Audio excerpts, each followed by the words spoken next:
Hello, everyone. It's Michelle Mahar here, and I'm joined with Kate Unger this morning. Thank you so much, Kate, for giving me your time to talk about the past few months, what we're going through, and keeping a positive mindset while pivoting and getting creative in your business and your life. So thank you, Kate, for joining me. If you want to just give us a few words about what you are all about.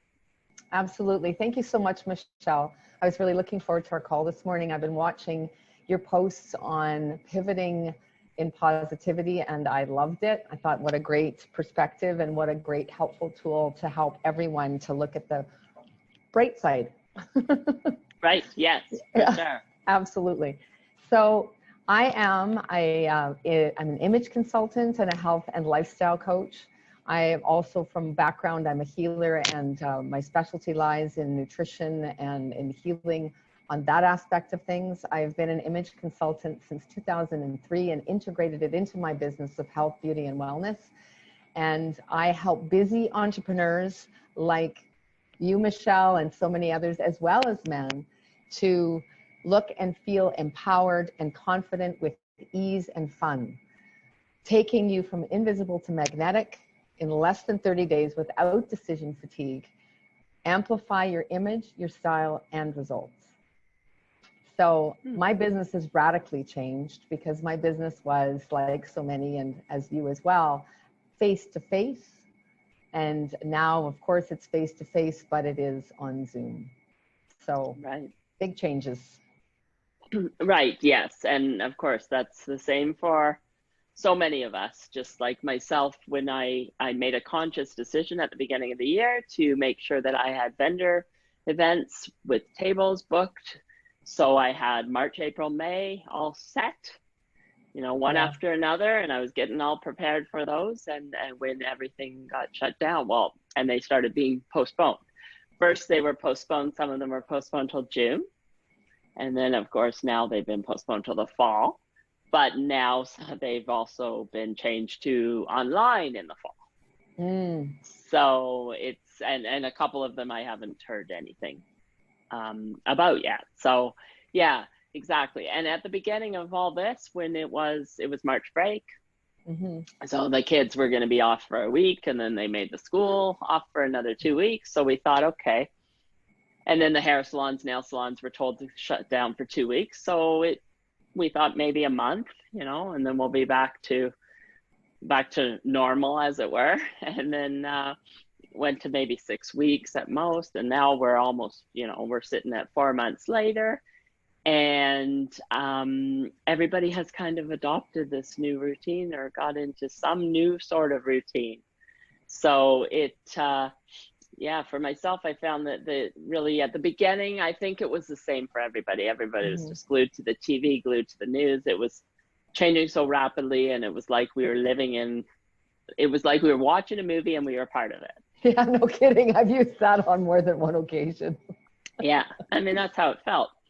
Like, I know back before all of this happened, I did go to visit my supplier end of February, because she works directly with a lot of factories in China where they produce the stainless steel components that she sells, and they finish a lot of the beads, like a lot of the finishing work and packaging work is done there. So yeah, so she was having issues in terms of getting the stuff here. So I thought I better stock up. So I did, and thinking that it would stay over there, And then when it started coming further over in Italy, in Europe and Italy, and then UK, and then yeah. So we know the rest of the story. But yeah. So what about yourself? What was it like? What has it been like?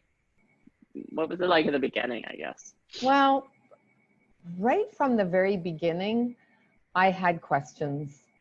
It already didn't make sense right from the start, but it was like, okay, so how do I keep a positive mental attitude, go with the flow, jump into change? What I saw big time for me is, because I've been working on shifting my business anyway and my focus, I used that as a leverage to really start to shift it. Now, I didn't plan at that point in time on moving out of my office, but I came to that decision after a period of time where I really felt this was an opportunity to break ties and not burn bridges, but cut off bridges to not fall back into what's been very comfortable for me, because I held a traditional office space and business for really 23 years, 17 years at the same location in Toronto.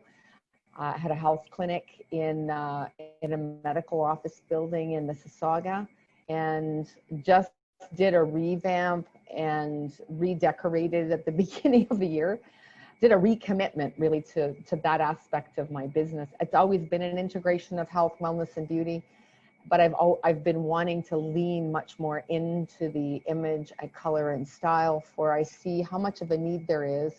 And it was almost like it was intuitive, because when this happened, many people, I think, didn't grasp that their image really got amplified as far as how they needed to show up online. They kind of went, well, I'm not live, so who cares? And so I've seen people show up quite often like they've just crawled out of bed, or they've gone, you can tell that they don't care.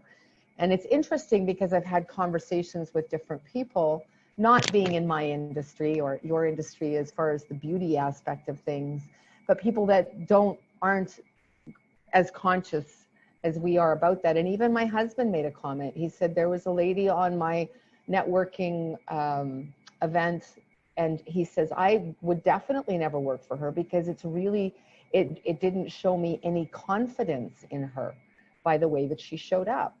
So I'm getting to a place now where I really want to stress for people how important it is that you show up, and that it doesn't need to be complicated, uncomfortable, or a bunch of work. Right. Yeah. So, And I remember at the beginning, everybody was posting on Facebook, oh, I'm changing from my day pajamas to my night pajamas. scary. And I was like, why do you have pajamas on? I'm very confused. It just, yeah. Or other, the really annoying one was about the, not wearing a bra. That I thought, okay, whatever. I just you didn't need to share that, because if we can't notice, who cares? Right. Exactly, true. But it's like at the beginning, I understand that it was all such confusion, and everything was changing on an hour-to-hour basis, and it was so, like, there was just such a loss of control right then. But like, as you say, I did notice a lot of people thought, because I'm online, because I'm at home, I don't have to look the same way. I don't have to show up the same way. It's more casual. And yeah, no, I think that, again, it's the impression that you're making. And on a deeper level, which I find very fascinating, and with the color app that I'm actually promoting, he started this, the creator of it actually took over 30 years of creation. And his biggest thing was taking people from distraction to harmony. Now, the really important aspect about all of that is that it not only is that it's not even necessarily just our outward, how we're seen outwardly, but it's what happens to our own brain, what happens in our own mind as to how we feel about ourselves, our confidence, our self-esteem, our energy, how we feel in every aspect of ourselves. Because color is actually seen subconsciously before style, and we are impacted by it on our own. So even if we're not sitting online, I still get dressed for my work. Yeah, I might be a little bit more casual on certain days, but my dress clothes are comfortable. So I don't have to, I don't find pajamas all that comfortable, because I feel slovenly, and I'm very conscious of feeling sloppy. Mm-hmm. And so if I feel that way, my behavior becomes that. And that's really important. So even if you don't have that conscious awareness, This is literally what's happening on the inside. And when people become more aware of that, they can heighten their own productivity and how it is that they show up and the results that they're getting in their day, even if people can't see them. Like you move differently, right? There's a sense of grace, or there's a sense of, just a level of confidence. I feel well put together. Totally. I feel settled, right? So his phrase was, this is all about taking people from distraction to harmony. Covers a huge basket of things. Mm-hmm. Yeah, and that's a very important point as well. I know that one of my clients who had purchased one of my necklaces, she said when she walks in the room, when she puts that on, she walks differently into the room. When she's going to a networking group or any sort of event whatsoever. She said she just feels differently, but she literally walks differently, walks like with her shoulders back more, straighter, higher, taller, whatever. And it really does make a difference. And when you feel better, of course, you do better. Yeah. You do better. You do. Yeah, exactly. And I noticed, because I was carrying a clothing line for a period of time, and I'm looking for some new companies that I can work with as far as having that access. Again, I'm going to do it differently because of the situation we're in, but I've been looking for something that works the same way that it worked. And consistently, when I had people come and I would dress them in their right colors, in clothes that fit them properly, they immediately, that's the same thing, right? It's like that you stand taller, you hold your head up, your posture gets better, the smile becomes bigger on your face, and everything changes. Yeah, actually your energy changes too, right? Your energy changes. Absolutely. And you also become more magnetic. And even though we are on Zoom and using this technology, people can still feel your energy through the screen. All the time. As crazy as it sounds. Nope, all the time. People comment to me all the time. Yeah. Mm-hmm. Yeah. So it's like, but as you say, it's more heightened now because we are online. It's more magnified. And and as well, the everybody's online. So it's very crowded. So you also need to stand out from the crowd, and you need a way that people remember you and everything like that as well. So you really need to make an impression. Absolutely. Yeah. So it's it's very a lot has changed, but at the same time we have so much opportunity here. Mm-hmm. So much opportunity online, and we're not restricted by a physical location anymore either. No, now we can just be global. Mm-hmm. Yeah. So that's really affected a lot of people, because some of the people I've spoken with that are event planners and organizers or run networking groups, they now do it online and they have a global audience.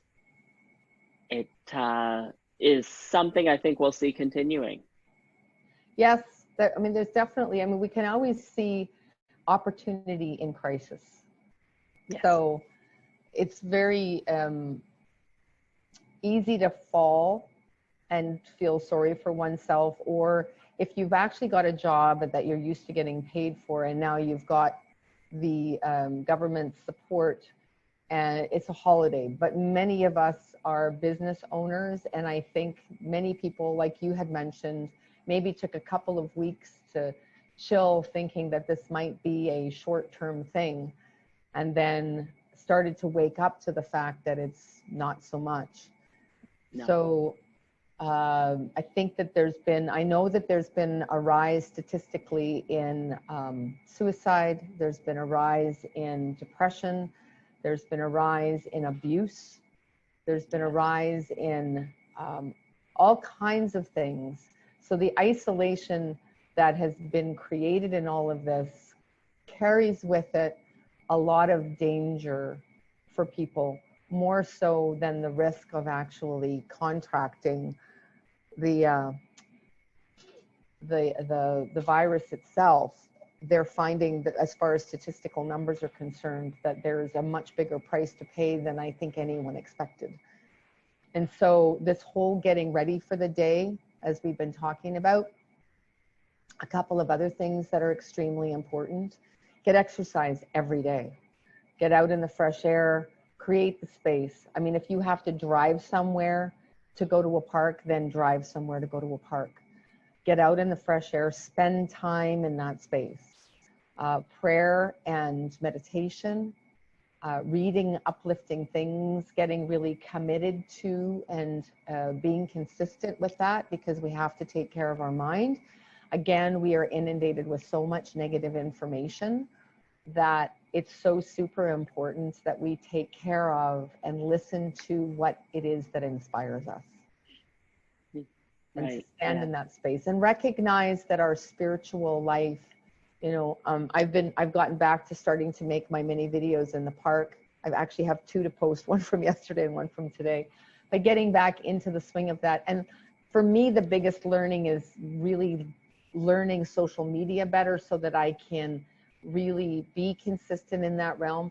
But always, first and foremost, the most important things to me are my spiritual, my mental, my emotional, and my physical being is first. Because if any of those is not working well, then it doesn't matter what I do outside of that, that is going to save me, right? So I think that it's very dangerous for people to spend a lot of time online, and yet there's actually, it's like an addiction at the same time.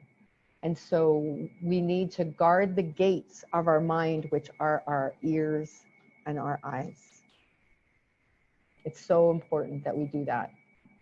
So I find, because I'm really sensitive, I know that I have fallen, and I've known that when I've fallen emotionally and that I'm feeling, it's like a cognitive dissonance to what it is that's going on in the world.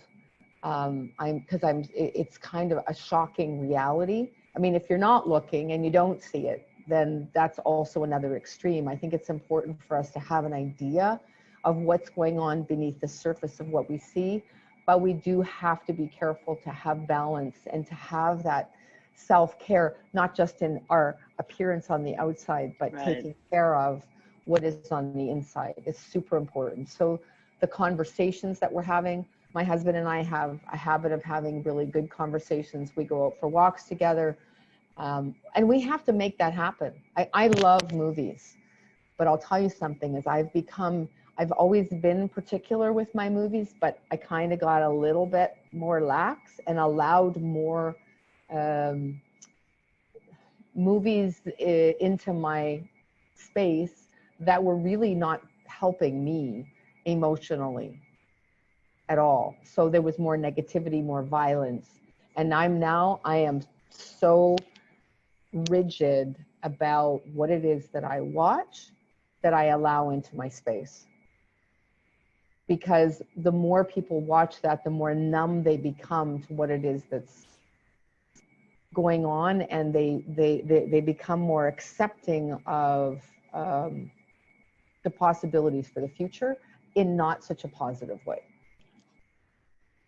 Right. Yeah. Yeah. And I guess what you have to remember too is that the cumulative effect of just some, 1% change in your behavior over time, all of a sudden, yeah, it's true. And you never think of that, and until you say something changed in your life, and it can be 1% a day or something like that, just a small little shift, and then you can change whatever. I don't know, if you take into account anything and doing anything, just a small whether little it's on thing. A positive or a negative thing, right? Yeah, and then all of a sudden you end up over there. So yeah, that's very true. And I think a lot of people have found a real appreciation in nature, that they, or rediscovered, I guess that would be the word, rediscovered nature. People who were always too busy to take walks, or and again, too busy was just a prioritizing your time in some manner, because we still have the same 24 hours in a day. So yeah, and it's always full, isn't it? Yeah, true. Full of Yes, something. it is. So, and before this happened, we were all, so many people just rushing around, never having that time to sit and actually appreciate nature. And I know a lot of people found that they were noticing buds on the trees in the early spring, and noticing the squirrels and the birds chirping and things like that, and just appreciating it. And of course, nature revitalizes you. Just being out in nature is so healing. Yeah, I've noticed in the park, living so close to High Park, what's been really cool that I've never seen before, and I've lived here now for 10 years. And what's different about the park this year is that when we go and spend time, when Bruce and I go and spend time in it together, in the later part of the day, is there's many small groups of people that are picnicking or barbecuing or just hanging out together on blankets and visiting. And it's just it's small groups. It could be a couple, it could be a family, it could be, a group of 5 people, 6 people, something like that, whatever the limits are now. I think it's 10. But it's really amazing to see, because the park is now utilized more than I've ever seen it utilized. In the morning is when I go out. It was always pretty quiet when I got out to the park, and now I'm seeing that it's quite busy. I mean, the gyms are closed, so people are looking for alternative places to go. And so there's a lot more people that are in the park. So there's that effort to get outside, and it's growing quite a lot. So there's some real positivity there for sure. Yeah, and I think for a lot of the people that are using the park like that, it has become a habit that they're continuing to do, and will continue. I think a lot of people have decided that they're going to make that a priority in their life to get out, get out in nature and get out for regular walks and things like that. And so many people have rediscovered it. Yeah, I love it. Yeah, and that's, again, it goes back to the whole thing. Where you think about the earth getting a break right now. Yeah. With everybody, with the whole shutdown and cars off the road. I know it was really, really quiet on the roads back at the end of March. Yeah. I know I took a drive to downtown. Anymore. It's not so much anymore. No, I think a lot of it is back. Some of the traffic is quite busy, but not going downtown. Going downtown is not busy. There's no place to go because it's still. There's no place to go, and there's nobody back in those office buildings.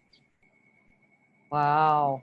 Very few people have gone back to the office because, again, it's the whole elevators and the whole cleaning and that sanitizing and everything. So I think a lot of the businesses have figured out have figured out that going forward, they might be revisiting the way that they operate. Because prior to this, I know for the bank, when I used to work at the bank, working from home, not something, not an option. Employees can't work at home because they don't get anything done. I think that was always the it's the old corporate view, I guess, of that you have to watch your employees and that kind of thing. So I think going forward, they're going to be revisiting that whole way of operating. And then from a work-life balance, it's a lot of people will like having the option to be working at home, maybe a couple of days a week, maybe a day a week, not having to do that commute. Yeah, it's interesting because there's sort of two things there, and it's nice to get out of the house and go to the office and then leave your work there and come home. Yes, that's the danger of the danger, and as we know as small business entrepreneurs, is that we know that we work longer hours and we have more challenges with boundaries around our work and our life when we work from home. Right. So Yeah. that's what we have to learn. Yeah. And that's true. And that's the other thing for anybody who is working a corporate job, who used to work in the office. What I have, from some of the previous interviews that I've had speaking with different people, you need to really be able to turn off, like you say, but do some sort of physical signal or that symbolizes that you are, if you have an office, then it's fine because you can shut the door and say, I'm done for work. But a lot of people don't have that office, and everybody came home to work from home. Maybe both spouses are working at home and they don't have, even if they had one office, one person in the office, one at the dining room table or something like that. So where I'm sitting right now. Put all your stuff into a basket or something and say, like, this is it. Work is done for the day, because you do have to shut off. Because the temptation is there to just keep working. Yes.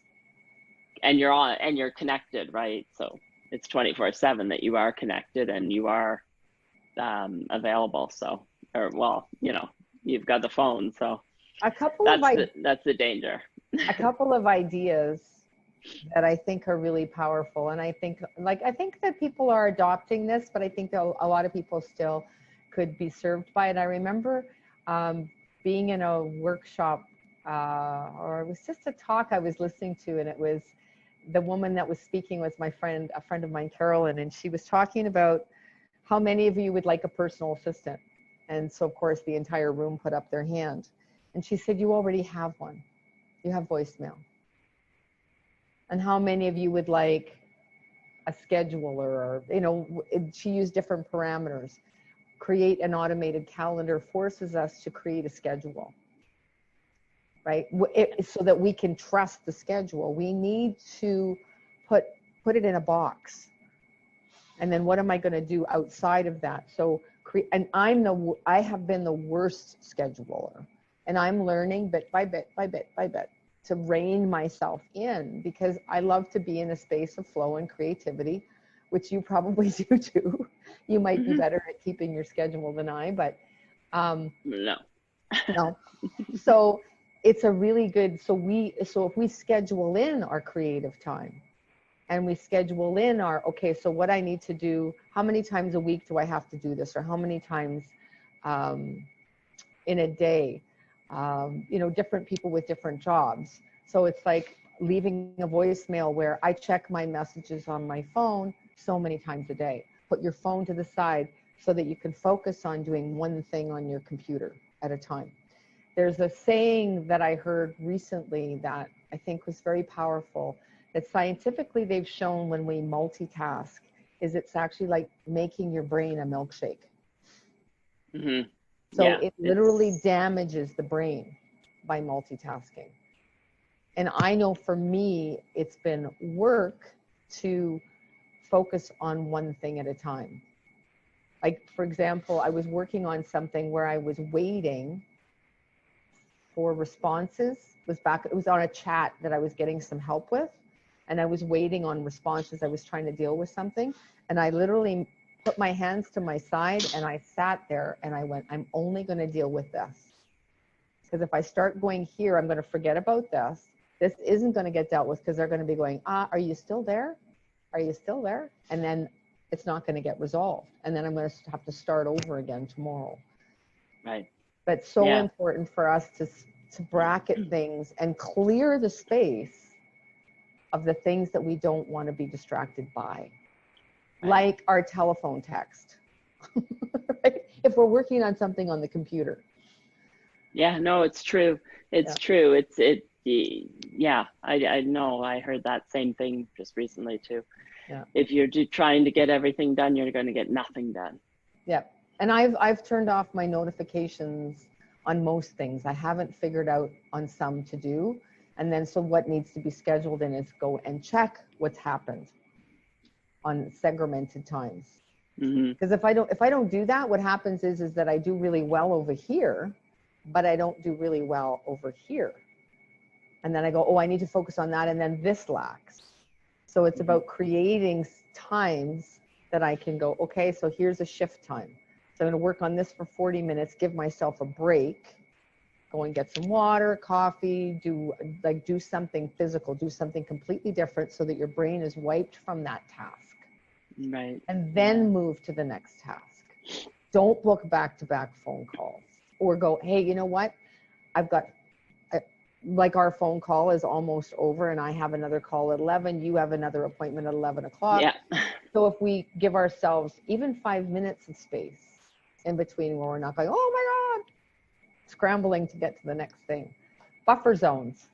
Yeah, no, that's really important because otherwise we're going to fall back into the same trap we were living in prior to this shutdown and break and everything like that. So yeah, definitely that's a great point. And I think we'll maybe wrap up with that. A great wrap up.